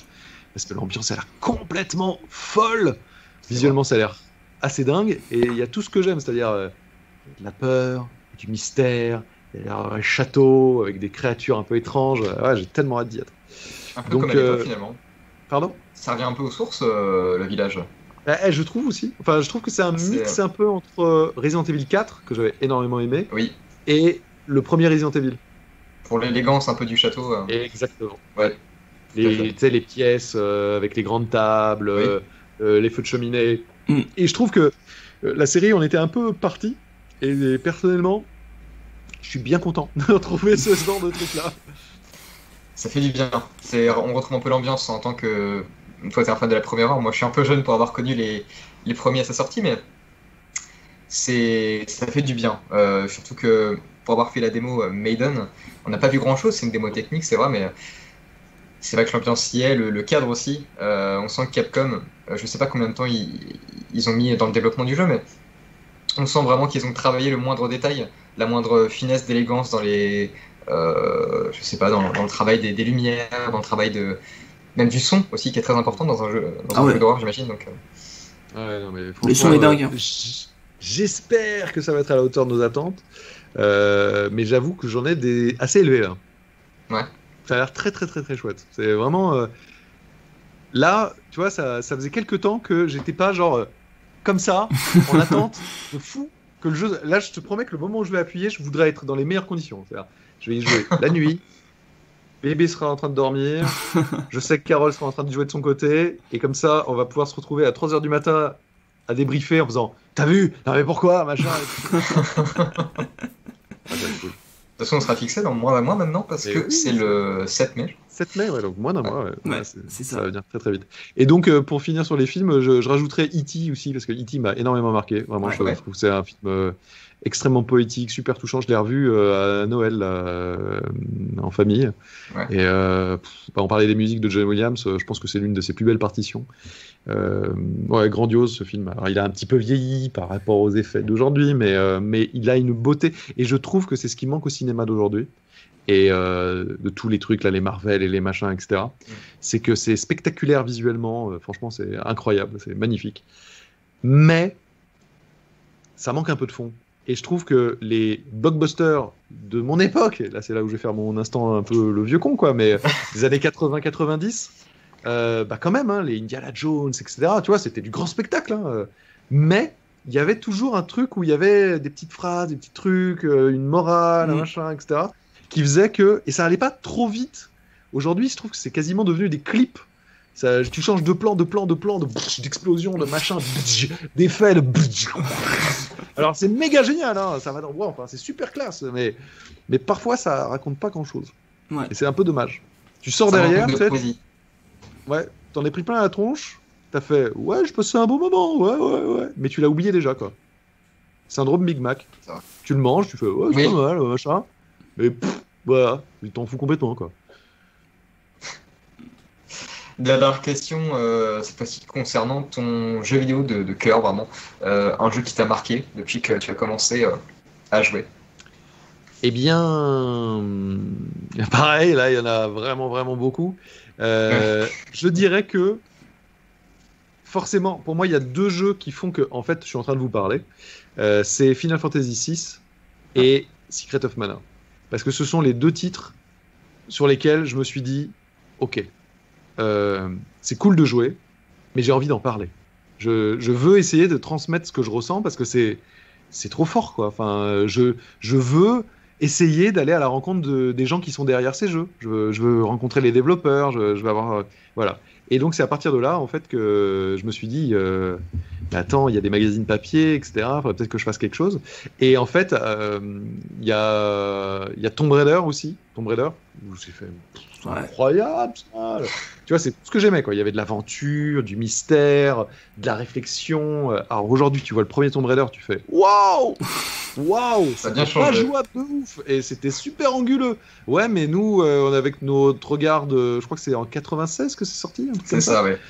Donc j'avais 16 ans, et puis c'était le summum de ce qui se faisait à l'époque. Les musiques étaient magnifiques d'ailleurs. Bah, toujours, à cette époque, 96, Resident Evil aussi sortait. Et là j'ai fait, oh là là, mais qu'est-ce que c'est que ça? Mais c'est incroyable. Donc voilà, c'est toute cette succession de jeux qui ont fait que j'en ai fait mon métier. Et parmi les séries vraiment qui m'accompagnent, bah, je dirais les Final Fantasy, Resident Evil, Metal Gear. Parce que Metal Gear, pareil, je parlais des heures tellement c'est bon. Et là, je pourrais parler beaucoup de Hideo Kojima, qui, à mon sens, est la personnalité de l'industrie du jeu vidéo la plus intéressante, vraiment. Ses qualités, ses défauts, etc. Bon, ok, très bien, mais tout le monde a un avis, tu vois, sur cette personne. Et pour moi, c'est la star du jeu vidéo. Et c'est quelqu'un qui, en vérité, apporte toujours des choses nouvelles, qui essaye de nous trahir pour mieux nous surprendre. Et pour moi, il a bouleversé la manière de faire justement du marketing d'un jeu, quoi. Enfin, vraiment, pour moi, c'est quelqu'un de extrêmement important dans le monde du jeu vidéo. C'est la rencontre qui t'a le plus marqué, qui t'a le plus fasciné? Bah, Je pense que oui, parce que c'est quelqu'un que je vois maintenant quasiment au moins une fois par an depuis presque 20 ans, quoi. Ouais. Et donc, c'est une relation, tu vois, qui est plus au long cours, où maintenant on a des habitudes et on se connaît, quoi. Et donc, on a eu des discussions hors du cadre du monde du jeu vidéo et de il est bien ton jeu, il est pas bien ton jeu, c'est quoi ton nouveau jeu, quoi. On a parlé d'autres choses, quoi. On a parlé de trucs d'homme à homme. Voilà, il m'a fait l'amitié de m'inviter dans son studio pour discuter. Enfin, vraiment, ouais, quelqu'un. Enfin, je veux dire, il en était pas du tout obligé, tu vois. Non. Il le fait pas tous les 4 matins. Hein, tu sonnes pas genre oui, bonjour. Voilà, donc non, infini reconnaissant, mais surtout infiniment impressionné par sa trajectoire. Je trouve vraiment brillante, en fait. Vraiment, je trouve que c'est une personne étonnante, vraiment. Il a su rebondir Voilà, assez classe. ouais, c'est remarquable. Alors, Death Stranding, pour moi, je peux très bien. Pour moi, c'est un jeu clivant, c'est un jeu qu'on adore ou qu'on déteste. Je pense qu'il est assez compliqué de se trouver au milieu. Ouais. Il se trouve que moi, ça a eu un écho fort parce que pour plein de raisons, des raisons hors jeu vidéo. C'est le moment où j'avais mon enfant qui naissait. C'est quand même vachement un jeu un peu sur la paternité, l'enfant, le rapport machin. Donc, tu vois, on était vachement en symbiose à ce moment-là. C'est un jeu qui a beaucoup de thématiques qui me parlaient beaucoup. Donc, bah, moi, j'ai ultra adhéré. Et puis, je trouve que la communication qu'il a fait autour, enfin, voilà, plein de choses. Mais on pourrait parler aussi de la communication sur MGS5. Quand ça s'appelait Phantom Pain, on savait pas que c'était un MGS, qu'il avait créé un faux studio. Moby Dick, ouais. Moby Dick Studio qui venait avec son truc, là, avec ses bandages, etc. On pourrait parler de Pity, pareil, on savait pas que c'était Kojima. Enfin, voilà, mais je veux dire, il est le seul à faire ça. Je veux dire, merci. Il apporte, pour moi, une fraîcheur dans le paysage du jeu vidéo totalement inédite. Généralement, c'est pas du tout pour jeter la pierre aux autres créateurs. Il y a des grands créateurs, il y a des gens qui font des trucs mais incroyables. Mais malheureusement, pour X ou Y raisons, et elles peuvent être diverses, bah, tu vois, c'est toujours des équipes. En fait, il n'y a pas beaucoup de grands noms. Tu vois, il y a un Miyamoto, etc. Mais en vrai, Miyamoto, c'est un génie du level design, du game design, etc. Il a apporté des choses exceptionnelles. Mais il n'a pas cette manière, je trouve, de twister les choses comme Kojima là. Donc, mais après, c'est subjectif, quoi. Et puis, enfin, quel respect infini je porte à Miyamoto, évidemment. Voilà. Mais donc, je trouve que le jeu vidéo, s'il avait une bonne dizaine de Kojima, eh ben, ce serait vachement plus funky. C'est vrai. Et j'ai même trouvé que dans The Last of Us Part 2, il l'avait fait un peu avec le trailer d'Abby. Ah bah, totalement. Enfin, The Last of Us, partout, tu sens l'ambiance Kojima. Ouais. L'envie de créer des twists. Il y a un rapprochement assez fort quand même avec MGS2. Dans la communication, en cachant certaines choses. Dans la manière, je ne spoilerai pas pour ceux qui ne l'ont pas encore fait, même si ce serait un exploit que vous soyez passé à côté des milliards de spoils que certains avaient envie de jeter à la face du monde, mais sur la destinée de certains personnages, tu vois, il y a des parallèles avec MGS2, sur comment est-ce qu'en tout cas on t'amène à croire des choses, puis qu'en fait non, puis bidule. Mais moi je trouve ça, en fait, moi je suis client de ça. Je sais qu'il y a des gens qui se trouvent trahis, que c'est un mensonge, que c'est abominable, qu'on nous a menti, etc. Mais moi je trouve qu'en fait c'est de l'art. Moi c'est de l'art. C'est-à-dire que on te fait passer du coup par des émotions que tu n'imagines pas, et je trouve que tous les jeux Kojima commencent dès le premier trailer, dès le premier teasing, pas au moment où tu es à la manette. Le jeu a déjà commencé. Et bah The Last of Us Part 2, à mon sens, c'était déjà un peu ça. Tu avais des trailers, tu te disais mais qui est ce personnage, mais pourquoi est-ce qu'on me montre ça, etc. Ils disaient mais vous verrez, vous comprendrez mieux pourquoi, ça a du sens, de machin et tout. Et du coup tu sais, tu fais des conjectures, des décryptages, etc. Moi ça me passionne, donc moi j'adore faire ça. Trahir un peu l'attente des fans pour quelque part avoir une certaine originalité. C'est super important. C'est super important. Mais moi je trouve ça, Kojima l'a toujours dit. Qui est-ce que j'ai vu dire ça récemment ?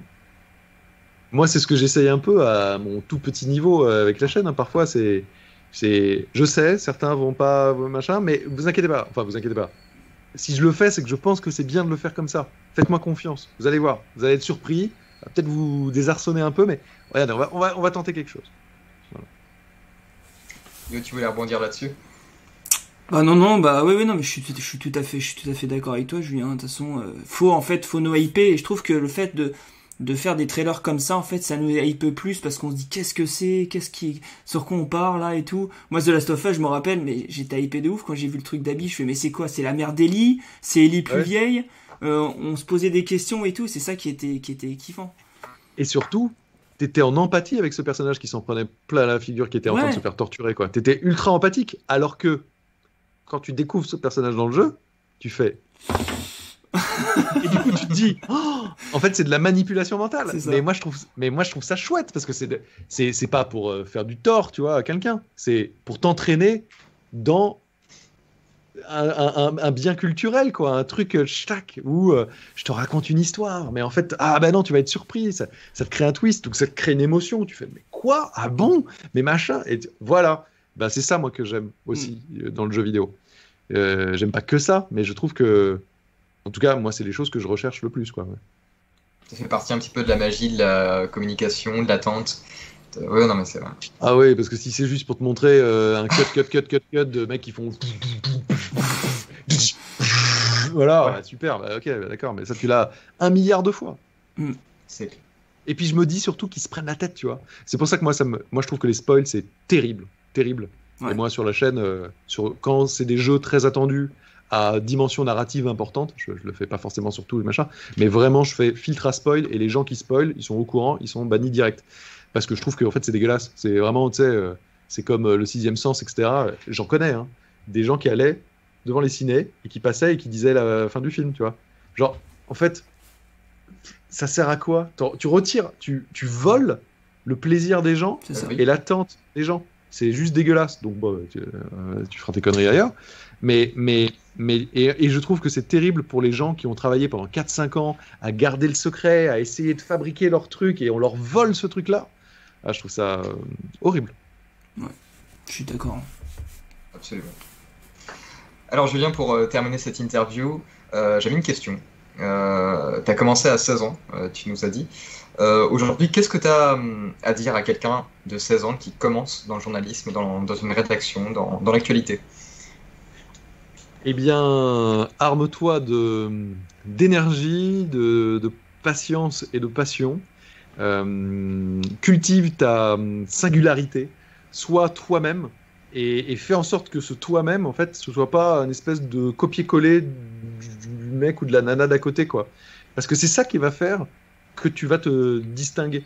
Et je pense que les années qui s'ouvrent, on va avoir de plus en plus tout ce qui est news, etc. Ça va pouvoir même être fait par des robots. J'en suis intimement persuadé. Et donc, si pendant des années, il y avait plein de gens qui faisaient des news, et j'en ai fait, des news, bah en vrai, on sera jamais meilleur qu'un robot qui est capable de te pondre des news à 4h du matin, 4h22 du matin, 4h33 du matin, et lui, il est increvable, et à la seconde où le truc est tombé, boum, il le recompile et te le balance, et c'est fait. Alors toi, il faut que tu lises le truc, machin. Donc je pense qu'il faut des points de vue. C'est ça qui va nous distinguer des robots pendant encore quelques années. Et je pense que les gens aiment ou détestent d'autres gens. Et c'est pas toujours simple, parce que quand tu donnes ton avis, ton point de vue, c'est évidemment subjectif. Ça se nourrit de ta culture, de ce que tu es, de tes goûts, etc. Ça, c'est une erreur que beaucoup de gens font en disant les médias, la presse, les journalistes, appelez-les comme vous voulez, etc., se doivent d'être objectifs. Et si t'es pas objectif, c'est pas bien. Mais c'est pas vrai. C'est pas vrai du tout. Dans ces métiers-là, par exemple, éditorialiste, bah, t'as pas de devoir d'être objectif, puisque éditorialiste, tu dois donner justement ton point de vue. D'ailleurs, regardez n'importe quel journal, Le Monde, Le Figaro, Libération, etc., on sait que c'est des journaux qui, généralement, politiquement, penchent plutôt à droite, plutôt à gauche, plutôt au centre, etc. Et ben, quand vous lisez les éditos, vous le comprenez très clairement. Et d'ailleurs, le même jour, un édito sur le même sujet ne va pas avoir la même orientation, parce que c'est un point de vue. Et quand on fait ça, bah, il faut juste avoir un petit peu d'épaule, parce que forcément, tu as des gens qui vont venir te déglinguer, parce que maintenant, en plus, c'est la mode sur Internet et les réseaux sociaux, les gens se comportent de manière admirable pour certains. Ils sont bien contents d'être derrière leur ordinateur. Mais ça, bah, pour moi, conseil, hein, si c'est too much, si c'est machin, si ça devient toxique, c'est à bloquer, hein, c'est fini. Hein. Mais en tout cas, donner son point de vue en essayant au maximum de construire son argumentaire avec les plus, les moins, les forces, les faiblesses, pour justement réussir à avoir l'avis le plus articulé et le plus nuancé possible. Parce que moi, personnellement, tu sais, les trucs genre super extrêmes, genre c'est de la merde, ou c'est vraiment trop génial, machin, souvent, non. C'est souvent, c'est rarement vraiment que de la merde, il y a sûrement des trucs à l'intérieur quand même, machin, et il faut le dire, et c'est rarement absolument 100% incroyable, et il faut le souligner. Par contre, c'est plus ou moins. Et moi, c'est ce que j'essaie toujours de faire, quels que soient mes tests, etc. À la fin, je donne mon avis, c'est le mien, tu vois. Allez comparer à d'autres avis, forgez-vous votre propre avis. Mais j'essaie de donner à chaque fois tout ce que j'ai constaté de positif et de négatif. Et d'en faire la synthèse et de donner mon éclairage final. Voilà. Je pense que le conseil que je pourrais donner à des gens qui ont envie de se lancer, c'est de cultiver cette manière-là et d'être curieux. Soyez un maximum curieux. Curieux. Regardez un petit peu comment le média bouge, comment il évolue, comment est-ce que les gens consomment l'information, comment ils la consomment plus, où est-ce qu'ils vont, qu'est-ce qu'ils font, comment ils font, etc.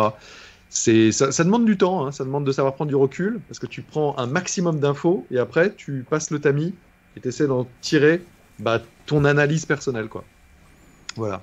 Et surtout, le conseil au-dessus de tout ça, c'est prenez du plaisir. Parce que si vous ne prenez plus de plaisir, à un moment, de toute manière, vous arrêterez. C'est obligé. Ou votre corps et votre esprit vous dira stop, parce qu'il en aura marre, ou bien, voilà. Donc, prenez du plaisir. Et donc, pour prendre du plaisir, je pense qu'il faut aussi avoir un espèce de truc au fond de soi un peu positif, qui fait que, parce que tu auras des hauts et des bas, hein. Moi j'ai la chance effectivement de vivre de ma passion, mais ça veut pas dire que tous les matins je me réveille et genre wouhou, il est 5h du matin, j'ai la patate les gars. Pas du tout. Il y a des gens qui disent comment tu fais pour être toujours souriant sur tes vidéos. J'accueille les gens, je vais pas faire salut, ça va. Bon, alors je suis déjà à ma 22e prise parce que je galère depuis ce matin. Bon, ça pourrait être un concept, hein, mais c'est pas le mien. Quand j'accueille des gens, des amis et tout, généralement j'essaie d'être plutôt sympa, mais ça veut pas dire que c'est tous les jours rose. Donc il faut le savoir aussi et donc l'accepter et avancer. Persévérer aussi, j'imagine, parce que c'est très important. Très important aussi. Ah ouais. Parce que les choses ne tomberont pas toutes cuites direct. Hein. Parfois, voilà, il faut accepter qu'au début, là, aujourd'hui, il y a 1 milliard pas 1 milliard, mais il y a beaucoup de gens qui ont envie de devenir streamer, qui ont envie de faire leurs vidéos sur YouTube, sur Twitch, machin, parler de jeux vidéo, évidemment. Qu'est-ce que ça a comme effet? C'est que c'est toujours une pyramide. La base, elle est très très très large. Et puis ça monte comme ça. Et la pointe, elle est très très pointue. Il y a très très peu de gens tout en haut, et il y a beaucoup beaucoup de gens tout en bas. Et donc, moi, mes parents, personne dans la famille ne connaissait quiconque dans la presse de jeux vidéo, dans le jeu vidéo tout court, rien du tout, hein, vraiment rien. Donc je me suis construit au fur et à mesure. Mais dès le début, tu pars pas, enfin, au début, t'es à zéro, hein, t'es tout en bas. Faut accepter au fur et à mesure, essayer de monter. Voilà. Si ça marche pas, faire son autocritique. Pourquoi ça marche pas? Qu'est-ce que je peux améliorer, etc. C'est pas toujours de la faute des autres. Hein. Parfois, c'est de sa faute. Moi, il y a des choses que j'ai faites que je ferais différemment si c'était à refaire, etc. Et il y en a plein que je referais de la même manière. Mais je veux dire, je ne suis pas un génie qui a tout réussi, qui est absolument incroyable. Pas du tout. Et je trouve qu'en plus, tu apprends plus dans les échecs. Moi, dans ma vie, j'ai beaucoup plus appris de mes échecs que de mes réussites, en fait. Parce que la réussite, c'est la conclusion heureuse, de temps en temps, de plein de réflexions que parfois les échecs t'ont permis d'avoir. C'est beau. Très beau discours. Donc voilà, Flo, tu sauras ce qu'il faut faire. Non, mais totalement. Et je vous envoie vraiment mes bonnes ondes, mais enfin, vous êtes bien partis déjà. Ouais, c'est cool. oui. Votre chaîne, elle grandit, vous avez plein de super invités, donc c'est top. Ouais. Faut continuer. Ouais, on persévère et puis non, on a prévu plein de beaux projets, mais c'est vrai que là, t'avoir pour cette masterclass, c'était vraiment une belle occasion de parler avec toi, d'échanger, d'avoir ton point de vue un petit peu sur ta carrière, sur aussi le jeu vidéo. Donc merci en tout cas d'être venu. Merci à vous de votre invitation, hein, petit Yo et Flo, c'était très très cool. Puis c'est toujours un plaisir de toute manière de parler de ce qu'on a au fond de soi, quoi. Ouais. Voilà. Ouais.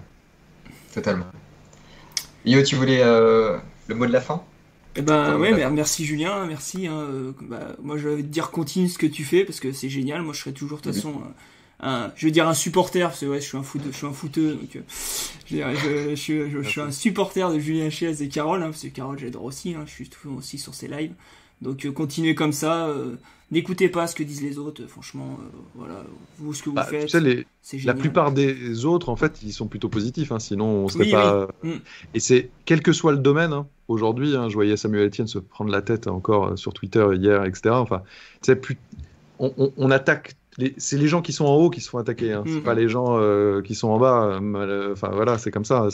Les plus aimés sont les plus détestés parce que il y a des gens, leur taf, c'est prendre la tête aux gens plutôt que faire des choses. Et c'est toujours ce que je dis, c'est parfois il y a des gens qui disent tu devrais faire ci, tu devrais faire ça, fais ça comme ci, fais ça comme ça. J'ai envie de dire tous ces bons conseils, tu sais quoi, prends-les et fais-le.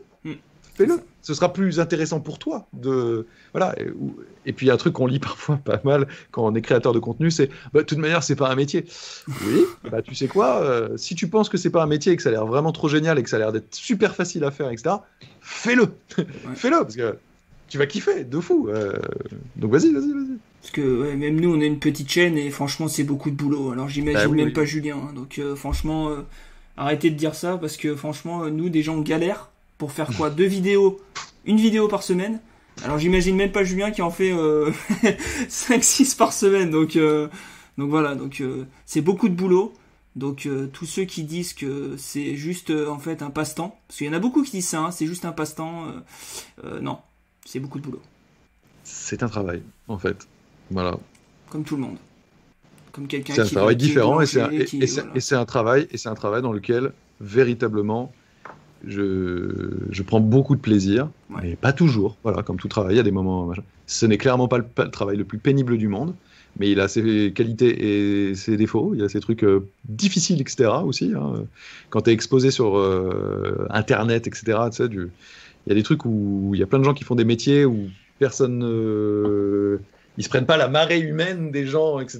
Et je peux te dire que pour beaucoup, ce serait pas très simple à vivre, parce que c'est une pression psychologique qui parfois se transforme en mal-être physique, véritablement. Ça arrive d'avoir la boule au ventre, de se sentir pas bien, d'avoir la nausée, de sentir vraiment ses poumons écrasés. Enfin, c'est un truc dont vraiment il faut savoir. Il y a des trucs qui sont très, très, très, très violents. Et il faut savoir et réussir à le mettre de côté et se concentrer sur les choses qui importent.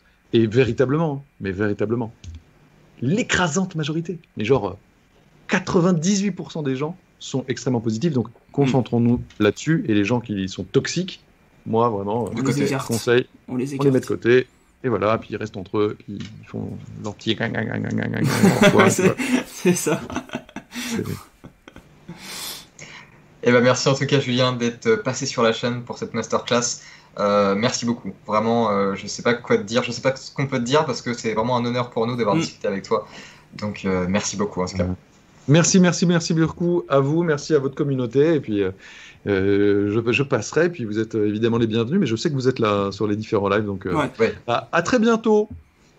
À bientôt. Et pour ceux qui regardent le replay, du coup, donc le petit pouce bleu, ça nous aide, et l'abonnement aussi, si vous voulez partager. Il y a plein d'autres interviews, des open bars, donc voilà, et du lourd qui arrive, donc n'hésitez pas à vous abonner. Et abonnez-vous aussi à Julien Chiez, pour ceux qui ne connaissent pas, et Carole Quinten. Voilà. Faites-vous plaisir, quoi. Allez, ciao tout le monde, des bisous. Salut à tous. Ciao.